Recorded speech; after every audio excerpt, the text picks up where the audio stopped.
Hello and welcome back to Garen Reaver vs. of the Devil episode 1. Apologies, it has been a while since I last recorded this. There were technical difficulties with my website and stuff, and then I was ill, and then I was ill again, and I am sort of just coming off that second illness, so apologies if I sound a bit odd or anything like that. So, I have thought about this game a lot in the meantime because I still absolutely love it. Episode 2 is due to come out sometime in the next month or so.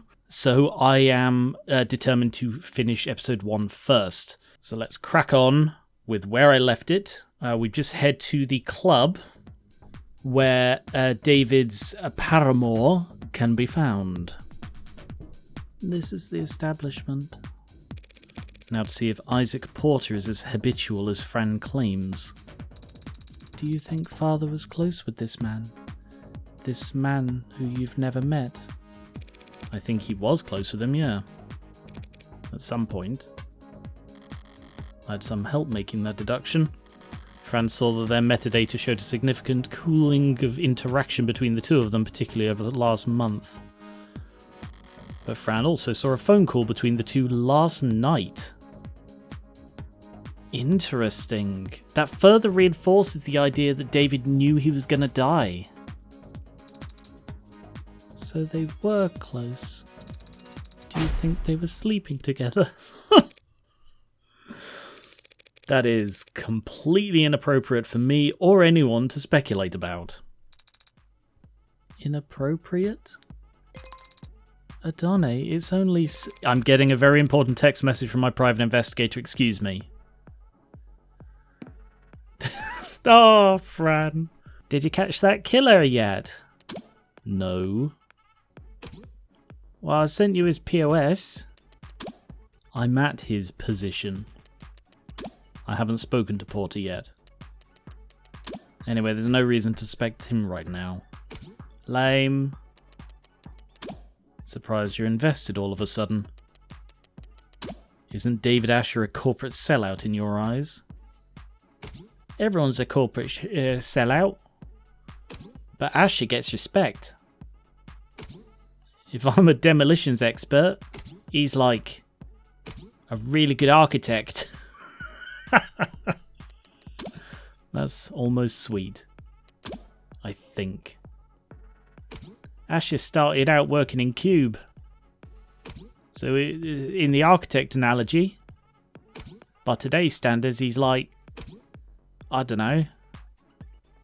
As a kid, he built all his bricks by hand or something. You know that lit homework can help you with forming analogies. Eat this analogy. Did that come through or did the characters break? It's supposed to be a guy giving you the finger. I take it Cube is a programming language. Didn't we know that already? What's special about it? Pretty much anything coded in the last 20 years is web-based. You code with the assumption that you'll always be connected. So you can depend on having fat libraries of references to lean on. And if something does go wrong, your errors get reported to you automatically. But not Cube. You can look it up. But basically Cube was originally for robotics and the like. Machinery. Stuff that had to operate in mines. Under the ocean.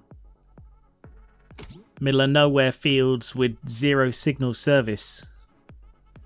So Cube had to be self-sufficient. How rugged. Well, where'd Asher learn Cube anyway? It's older than dirt. From like the 40s. I don't know. I think his father had a machine shop or something. Vague. Yeah, well, David didn't like to talk about his family. And I never asked. What did your private investigator have to say, Adone? Not telling. Ooh, well, that's a distinct looking person. Interesting aesthetic in here. Sort of Neo-Shinto, I guess. Alright, let's work left to right. The stage for the talent pretty close to the floor. Guess it fits with the whole round table aspect to this place. Everyone's on more or less equal footing, dancing in the dark once you get past the bouncer. Do you think they might have met here? David and Porter? Can't see David walking in here. Because you found the walk so challenging? Because it's too loud to relax. And not dark enough to be anonymous. I see. What's that face? You got an opinion to share? The atmosphere's not bad in here, but the music isn't quite... I'll find you a survey to fill out before we leave. What kind of music does an android even like? Early 21st century punk rock? Not what I expected. I really expected classical from her, because she likes classical movies and stuff. Is that just you, or does that go for all androids? I haven't met all androids, I can't speak for them. Yeah, a bit of casual racism there. Wonder what they'd say. If they're smart, they'd say the music peaked with early 21st century punk rock. Debate settled. Alright, I want to come back to you because you look really interesting. Appraise. A bar stocked with colourful selections and busy bartenders. Hope this isn't the kind of club you can order food in. Only time bar food is any good is when you're drunk enough to forget the taste in the gap between chewing and swallowing. So you can, like, eat things? Yes, I can. What, like android food? There is no such product. So what do androids eat? Online user guides for Noble's warm models clarify that they don't eat anything in the traditional sense. They get their energy from electricals charging, usually wireless. Whenever they need to eat, it's to replenish specific vitamins and electrolytes. Sounds a lot like what mod users go through with their sports drinks and energy bars. And charger separation anxiety. According to the net, warm androids can ingest nutrient-rich processed carbohydrate pellets if they need to forego electrical charging long term. Processed pellets? You mean like kibble? Like dog food? No, it's not like dog food at all. Can you buy it from the pet store? It seems that you can.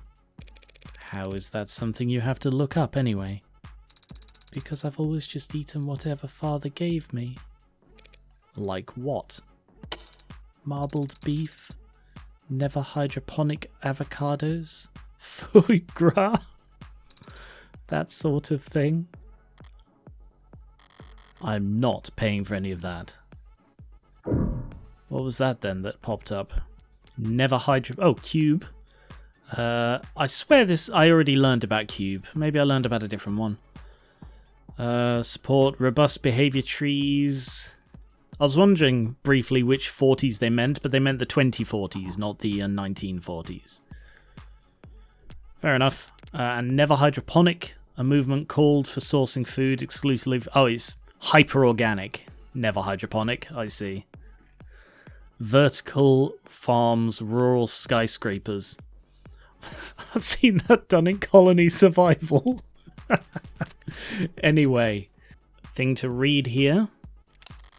What kind of reading material gets left out in a club? A tabloid interview? Exclusive sit down with luxury. You've heard her name on everyone's lips. You've seen her face in magazines or commercials and then double check to make sure the photos weren't labelled as edited. Now, get all your burning questions about her answered here in our exclusive interview with the mysterious young woman. Would you... Thank you. There. The mysterious young woman who's being called in perhaps the most only truly unanimous voice the net's ever seen, the most beautiful woman in the world. Why the name? People think it's an ego thing, but it's just a random username I picked back when I was grassroots. Then it was a pseudonym to give me a little shade. Now it's a brand. What, you chose your username as the most beautiful woman in the world? Yeah, because that's definitely not an ego thing, is it? You're certainly influential. After partnering with you, Inti saw a 3,000 increase in share price. Yeah, I'm happy for them, course, but to be honest, it's a pain at times like this. She gestures to her clothes, a plain white t-shirt and gym shorts with no branding visible. On anyone else it might seem sloppy or even unflattering. On her it only makes her natural beauty stand out that much more. Who are you wearing? You can't wear anyone unless I'm attending something. If I don't dress like this, all my sponsors fall into bidding wars every time I leave the house. Does it stress you, all that attention? Stress is bad for the skin. They say mine is flawless, but it's not an ego thing. Can't argue with that. So do you have a skincare routine? Any tips you'd like to share? Be a little bratty, act a little spoiled, keep you young. Definitely not an ego thing. How old are you? 18 to 29, now and forever. Okay. Well, however old she is or isn't, Luxury's got one hell of a mind for business. Might do more good than that face in the end. Maybe. It's one hell of a face. In the meantime, she's powerful. Yeah, she's clearly not powerless. Some rises are too meteoric for even the Megs to grab the reins on. At this point, Luxury's got them at her mercy. She can send their stocks into disarray with one selfie. Good for her. Ah! That's the distinctive-looking person. Okay, yeah, that's him alright. Looks like he's killing time before he sets tonight. Are you unsure how to proceed, Adane? I'm sure that you need to hang back. As for me, I'll... Oh, I don't know. On one hand, playing it cool might help if he is worried that he's suspected of something. But playing it straight might work if he knows no one knows about him and David. So, therefore, like, no one is going to suspect apart from David's closest friends, at which point they might have another reason for speaking to him. I think that is more likely. I'm going to play it straight. Isaac Porter? What's up? My name's Morgan. I was David's friend. Right now I'm his lawyer. Can we talk? Depends. Were you a friend from work? No. Over here. Yeah. So I think that was the right choice. Thanks, Isaac. Let's have a look at his profile. Musician, bassist, itineraries, grilling and champagne, dislikes resistance training, producers and ads. Interesting. Doesn't like ads. Best at gift giving, worst at folding laundry, I don't do requests. Seems fun. And articles, yeah. Thanks, Isaac. Don't thank me yet. I might just sit here, shut my mouth and stick you with my tab. So what kind of lawyer are you? What kind of friend? I'm his defense attorney. Think you missed the bus on that then, yeah? And I'm a friend that needs to know what happened yesterday. Doesn't everyone? Try somewhere else, friendly lawyer. I haven't seen him in weeks. You might not have seen him, but we both know that you spoke with him over the phone yesterday. Only a short time before he died. How the hell... Isaac? It's pretty obvious you don't want this particular spotlight to linger on you any longer than necessary, so why don't we cut to the chase? No lies, no playing coy. Fine. Serra? Yes, Adane? No, she just like pops up over her shoulder. The hell? Is that thing transmitting? I'm not streaming any data, no. Porter doesn't seem to recognize Serra either. One more person David was keeping secrets from. I need to record everything for the court. Fine. You two were together, is that correct? We were together. I ended it. Yesterday. Care to elaborate? On our entire relationship? Look, you can tell me everything once and I can get it on the record, or you can hear the same questions over and over again from 1,000 different cops and Megs for the next 3 months. We met in a bar. I had seen him come in a few times, each time with someone else. Each time talking with his mouth but not looking with his eyes. It ticked me off. Scribbling on napkins and letting his single gin and tonic sweat onto the table for 2 hours. His dates would all go to the bathroom or take a call and slip out the back. One of them didn't make it 10 minutes, and he'd still sit there the rest of the night unfazed. Couldn't tell if he was oblivious or stupid or shameless or the most confident man in the world. And he ticked me off. I'm gonna guess he was awkward, or they were an excuse to come and see Porter. One or the other. One night things were slow and my set had been cancelled and his date hadn't even bothered to think of an excuse before bailing, so I asked him why he insisted on coming back there night after night. Just to ignore vapid people he wasn't interested in at a shitty bar with drinks he didn't like. And he just said, because I like your music. Yes! Oh god, I love hitting the ground running when I come back after a break. Man, did that tick me off. Oh, you seem like a really pleasant guy, Porter. It was cute early on. Him being so passionate about work I could barely pretend to understand. And I liked that we gave each other space, you know? Felt like we were being mature or whatever. Until... There was no until. No one day where everything turned sour. But at some point I started to understand where his priorities were, and how I ranked in them. Like I said, he was passionate about his work. I just wrongly assumed he would also be that passionate about me, at some point. So I pulled away a little, wanted to see if he'd notice, if he'd miss me. The sad music is really... Testing him like that isn't the biggest red flag in the world. He never budged. I could ignore him for days and he wouldn't be the least bit ashamed to see me. If I picked a fight, he'd never get angry or upset, he'd just apologise.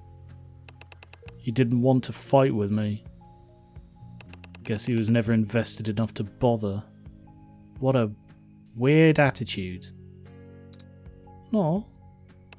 It was my mistake. I watched him sit there all those nights not giving a shit when people walked away, and still I had this stupid idea that somehow, for whatever reason, I would be different. That I would be special. No. But I wasn't, so I ended it. Last night, I called him, didn't expect he'd pick up. I had everything prepared to leave a message with an assistant or ad or whatever, but he answered first ring, without hesitation, shame or awkwardness, and that ticked me off, as everything always does. So I told him exactly how valued he made me feel the past few months. I told him exactly how insignificant I felt as the boyfriend of the illustrious Dr. David Asher. And what did he say? He apologised. And then he asked me if that was all I called to tell him. Oof. I hung up after that. Spent the rest of the night wrapped in warm disdain for him and his coldness. And that he had made that easy for me. I went to sleep hurt but clean, ready for something new. And then this morning I wait to see that my ex killed himself not 2 hours after he let me walk out of his life without so much as a don't. What the hell, man? What the hell, David? And now you're just the tip of an iceberg of lawyers and reporters and buzzards. Parasites who want to hear about the man who sent David Asher over the edge. I never wanted to be his last lifeline or the straw that broke his back. I just wanted to be his goddamn boyfriend. Turns out that was asking for too much. It's yet to be determined whether David committed suicide. You serious? You don't have all the facts. And you do? Any one of them pointed to anything else? Yes, I believe we have at least one motive. We definitely have the murderer. We've got a fair bit of evidence. I just don't have the clincher yet. Thought so. Thanks for your time. I'll let you get back to it. That's it? No summons? The court has no need for you to retell a sad story like that. The court, huh? Sorry to bother you at work.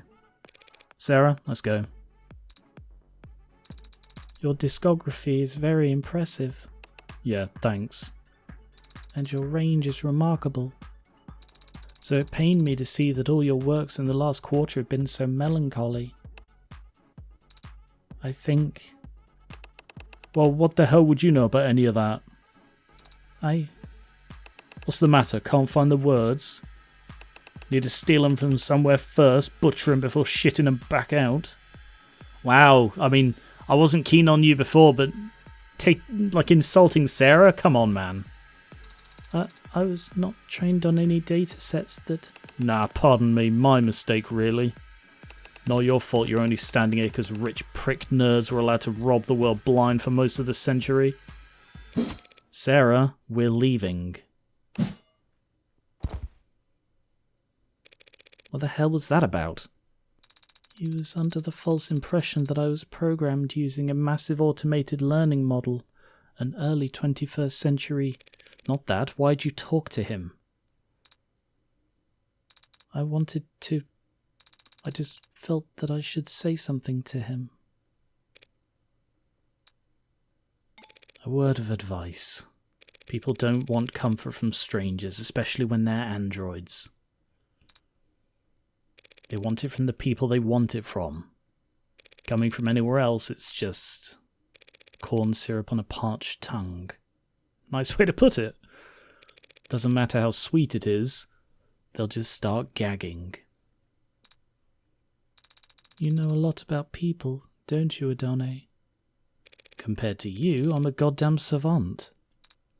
No, I love her pout so much. Come on, there's not much time left. Is there still somewhere you want to investigate? Somewhere I need to return to, actually.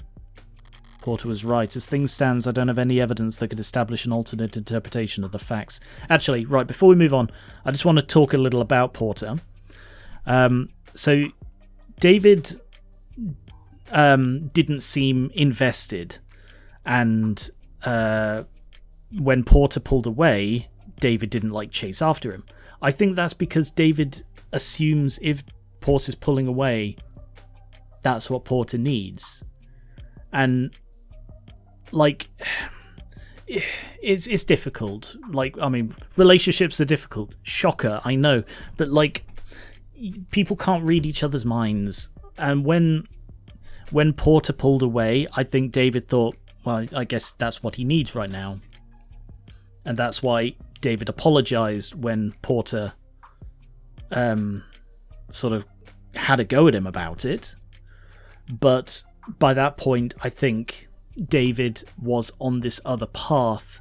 I'm still unsure if he knew he was going to die. The biggest evidence that he knew he was going to die is that he set Serra up to go to Morgan. A day before, or either the day of or the day before he died, and that is too big a coincidence. And it's not like he's been... If it was an ongoing thing, if he said to Jess, if anything ever happens to me, here's my will, and, it goes to Morgan. That's one thing, but doing it literally the day before or the day of, that's a massive red flag. So it's clear that he didn't call Isaac, which I thought he would as a tying up loose ends thing, but by the time Isaac did contact David, also Isaac, in a story about androids and the three laws. Anyway, just wanted to mention that. The fact that when Porter did call him, and it's just at this point, it's too late. It's too late to do anything about it, so he apologized to try and make it better, because that's all David really knows, how to handle these things. And then he died. So he didn't want to, want to do anything else. He didn't want to make it worse by, doing anything more than apologizing, saying he'll work on it or anything like that, and then dying. That would be worse than what he did. Porter was right. As things stand, I don't have any evidence that can establish an alternate interpretation of the facts. But if there did exist hard evidence that could prove his death wasn't a suicide, there was only one place I could find it at this point.